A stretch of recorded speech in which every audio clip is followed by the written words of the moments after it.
What is up, y'all? The Other Dude with John Olkin here. We got a special show today. Going to join in by, obviously, Fox Sports analyst, co-host of The Odd Couple, MLB Hall of Fame voter, Rob Parker. I'm going to see if I can get him into here just a second. Let me message him and see if we can get this started. Give me just one moment. It's going to be a lot of fun, I promise you. We're going to get it. We're going to do a lot of it. Let's do it. I'm going to get his opinion on a couple of things. And we'll just get started. See if I can get the phone here working. What's up? How's it What's going? happening? How you doing? I'm good. How are you doing now? Man, I'm doing great. All is good. Just finished doing the herd. And, of course, later on this afternoon, we'll do the Odd Couple, me and Chris Broussard for Fox Sports Radio. So all is well. Of course, I wish I was alive during the Michael Jordan era. Like, you can speak on this. As a LeBron fan, people poo-poo on me on it, but I used to think to a certain extent LeBron was great, or in terms of being greater than Jordan. And now watching The Last Dance, I realized, man, that was a terrible thing. It's not that LeBron's great, but that opened my eyes on what Jordan and that team went through. Tell me, like, what was your experience watching that and kind of living through it, really? Well, I did. And I was covering the NBA back then. I was a basketball beat writer for the Daily News in New York. So I covered the Nets and the Knicks. And, you used to go cover the playoffs, even if your team wasn't in the playoffs, So I was around. I was there sitting courtside when Michael Jordan made that shot over Craig Elo. I covered that game. I was there. I saw it up close. I was just marveled at it.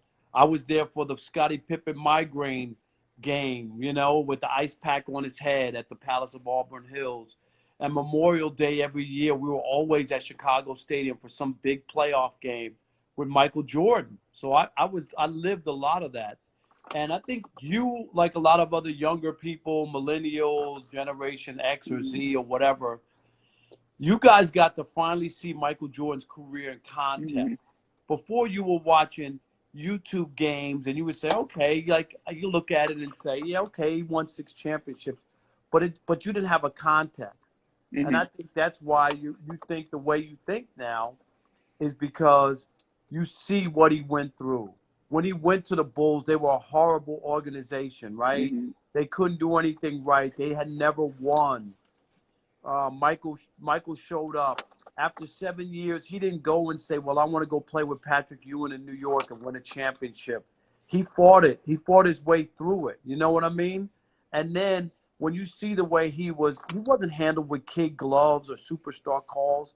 They used to beat him up. You saw the Pistons and the Knicks, right? I mean, Mike went through it.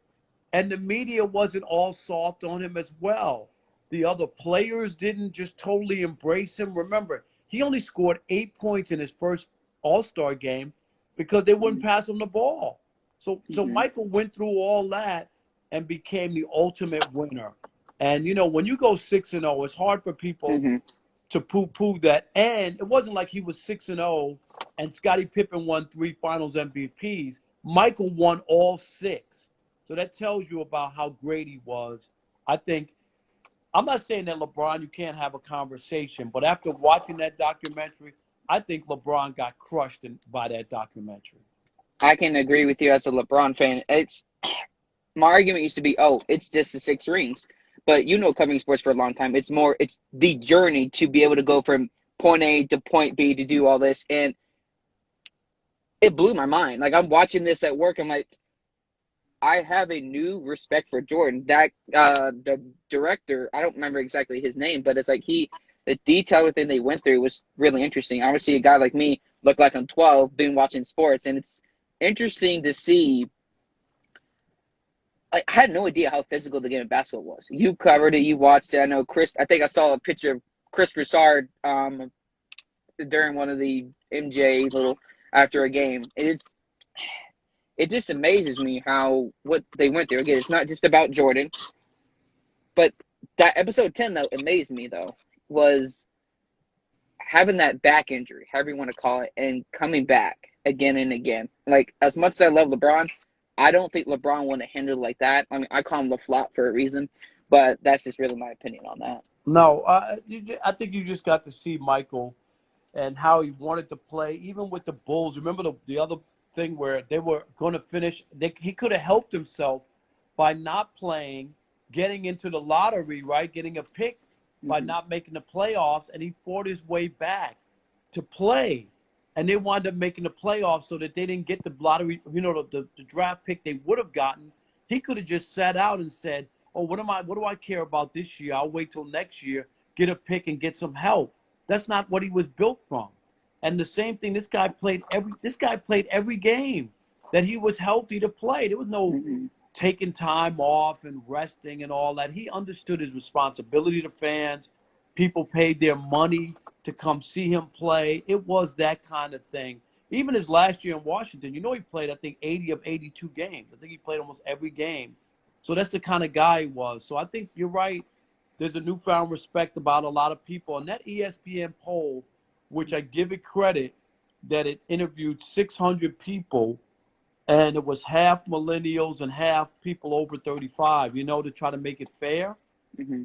And Michael still won all 17 categories. I mean, I don't know if Wow. that says anything. That should say, and even some of the categories where you might think LeBron would beat him, Michael still beat him, which I was surprised, like the Hmm. passing and a couple other things. But other than that, it tells you about how powerful this documentary uh, was. As a sports fan myself, trying to do like my own sports show, what are some of the things in your career? Because we just see you on TV. Like I try to watch your show as much as I can. Like they just see y'all, you and Chris going back and forth. What are some of the things they don't think about when y'all are doing your show or just getting into the field you're in? Well, a lot of it's a very competitive field. Obviously, a lot of people Hmm. want to do it, so it's about a lot of hard work and sacrifice, working weekends, taking jobs in small markets and places that maybe don't want to live to start. Everybody thinks they're going to go show up in New York or LA and get a Hmm. job or work at NBA TV. It just doesn't work like that. Yeah, everybody's fought their way through and worked their way Hmm. through. So you got to be competitive. You got to be willing to put in the work. And it's not enough just to have an opinion. Everybody has an opinion. What Hmm. is your opinion based on? What knowledge, what information do you bring to the table? Do you Hmm. see? You could Right. disagree with me 100%, but if I make a sound argument and I give you my reasons why, you might say, I don't agree with Rob, but I understand why he thinks what he thinks based on what he told me. And I think that's what most people don't understand. It ain't enough just to have an opinion. Hmm. You got to be able to justify how did you get to that point and what makes you believe what you believe. I've learned that a lot, especially watching football the past couple of years. People don't know me. It's like I'm doing learning how to do this. Like I'm only doing it 2 months, and before I was like, oh my god, I'm going to give this internship or do this job. That's not how it works. Not what's the word? Not having the resources. Obviously, you've done a lot of jobs. Is that shouldn't stop me. I've watched a lot of football, trying to like I've had an opinion, just talk about the stats, but kind of break it down. Like I talked about Aaron Donald yesterday. I still think he's a future Hall of Famer, but I think to a certain extent he's a little bit overrated. His stats are great, but his stats not helping over our team loss, other things. That's what I'm learning how to do. Look, I'm only 22, looking like I'm 12. I got a long ways to go, and not trying to pretend like tomorrow, whoever's the CEO, whatever Fox Sports is gonna email me, and that's what I learned early on, and Well, hope people learn that too. yeah, that's all. There's nothing wrong with I was a kid too. I'm just going to give you one story that tells you about having hopes and dreams, okay? So I was a kid growing up in New York, and I worked at my work. I was at on the high school newspaper. I went to Martin Hmm. Van Buren High School in Queens Village, New York. And the newspaper took a long time to come out, the process, right? You Hmm. write the story, it'd have to be typeset. It was just a whole different, we're talking about 1980, 40 years ago, okay? 1980. So when I would write a story about the basketball team, by the time the paper came out, it was baseball season. That's how long it would take. So I went to the principal and I said, hey, I want to start an all sports newspaper that comes out every month on time in a timely fashion. Hmm. And the principal said to me, that no, he just flat out, no, we're not doing that. A, we don't have money to pay for it, and B, the kids are only going to throw the paper on the ground. So he Mhm. wasn't uh, uh, he wasn't supportive. Here's a young kid coming to him with this journalism idea of trying to do something positive, and he's supposed to be an educator, and he shut Mhm. down my idea and just said that he didn't want to do it. So I said to him, I said, well, if I raise the money to pay for the printing cost, will you let me do it? And he said, if you pay for it, okay, you can do it. So I went home, I went to my kitchen, I pulled out my typewriter, and I wrote 3 letters. I wrote a letter to the New York Daily News, to the editor of the paper, right? The editor and publisher. New York Daily News, New York Post, and the New York Times. The Daily News did not write me back. The New Mhm. York Times wrote me a letter back, and they said it was against their company policy to help other people start newspapers. And I was like, I'm 16. How am I competition for the New York Exactly. Times, right? But then somebody wrote me that letter back. And then the third letter I sent was to the New York Post. The publisher of the New York Post back then was Rupert Murdoch. Do you know who that is? I'm sorry, I don't know. Rupert Murdoch owns Fox. Okay? Back then, there was no such thing as Fox TV. Rupert Murdoch was Mhm. just the newspaper publisher who had come from Australia. He was a newspaper publisher for the New York Post and the Boston Herald, and I think the San Antonio Light or something, like newspapers like that. Inside the letter, inside the envelope from Rupert Murdoch's office, guess what? There was a check for $50 to start my newspaper in high school. And my boss right now is Rupert Murdoch at Fox. Oh my gosh, that's. It's a real story. And what I want to Mhm. tell you is don't stop dreaming. Don't stop Mhm. believing. Believe in yourself. Don't let people tell you you can't. Can't means unable to. Mhm. Do not allow people to do that. I could have gone home after the principal told me no and not written those letters. You see what I'm saying? Mhm. And been discouraged. Do not allow it to happen. So I shared that story with Rupert Murdoch, and he was like, really couldn't believe it. But my point is, it's possible. It is. It's crazy because it's like, um, you would think, oh, like a research, oh, I only got this amount of followers, and at first I was like, oh, how many views is this video gonna get? And I was like, wait a minute, you need to fall in love with what you're doing. I love football. I know football, but there's a lot of things I don't know about in the world of sports, and trying to just continue to do that because I've had some people say, oh, you can't do it. You should just do this or that. But I mean, I love football. I mean, my first football, I think I'll probably ask you, is the 2006 Rose Bowl. First ever game. Mom let me stay up on the school night. From that moment forward, it was, you got to do it. It didn't look like it. I mean, recording my car, you're like, oh my God, he's recording his car. It's not going to happen. And at first, I blogged. I was like, wait a minute. I need to have confidence in myself, like you just said. Because you think about it, that future guy at Fox told you no. But you're like, you know what? I'm going to prove him wrong. If that's the thing I'm trying to do, you being in the sports world, how were there any interactions you had with Jordan, or is it just like during like the immediate time after games? But you said it again. What was the Sorry. part? Uh, did you ever have any like interviews with Jordan at Oh all, or yeah, oh yeah. stuff No, like that? What was that I like? interviewed Jordan. Yeah, I did. And I also once I remember was I was in Cincinnati and I was covering the Cincinnati Reds, and it was the off season, and Michael Jordan was playing in a preseason game in Louisville, Kentucky, which is not that far from Cincinnati, maybe an hour and a half or two, maybe an hour and a half. So I told the sports editor maybe I'll go down. I had just come off the NBA beat. I said Jordan's going to be in town.